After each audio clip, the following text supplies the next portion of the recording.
Valla evdeyim, bahçedeyim abi. Söyle abi, bir emrin mi var? Ya yok ricam var, sen iyi misin evde ya? Ben bahçedeyim abi ya. Bak yazıyoruz. Hani sen buraya gelecektin? Abi gel yazıyor, bu işimizi bir bitirek. Hı. Gelek abi, gelek. Hadi abi. Ya bu seçim zamanı ne işin var köyde Gakko'da ya?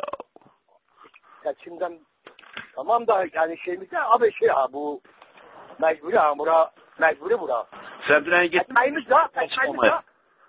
He? Muşmal'ı karşılamaya gittin mi? Uçmak kim ya? Vali Muşmal. Nereden geldi? MHP'den. Eski Elazığ Bugün mü valisi geldi? yok mudur?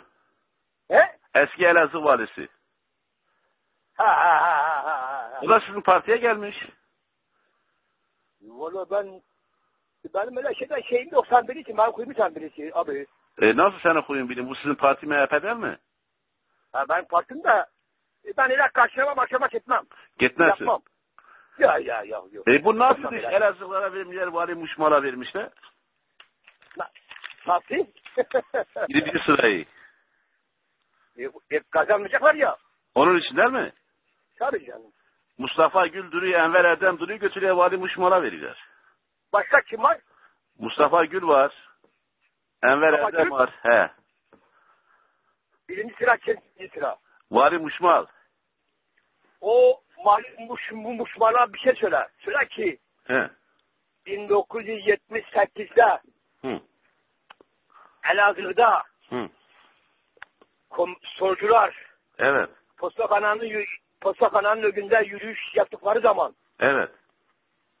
kendi mi geldi Postakana'nın önünde bir ateş etti o şeylere komünistlere üzerine Cephe durdu. yürüdü. He? O mu geldi komünistlere cephe durdu? Yürüdü biliyor musun? He. Pahalılardan Raif Şek. Vay Allah'ın kurban.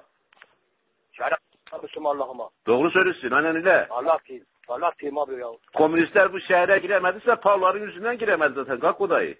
Tabii. Şimdi beni dinle. Bir zaman Kovancılardan Tertek yolunu aşmadan önce He. Kovancılardan o süngeli arabaları askeri konvoyla Kovancılardan geçerdiler. Evet. Tabii Tertek yolunu açtılar ki daha oradan daha gittiler. Şimdi bu yandan gidilir. Doğru söylüyorsun. Değil mi baba? Aynen öyle.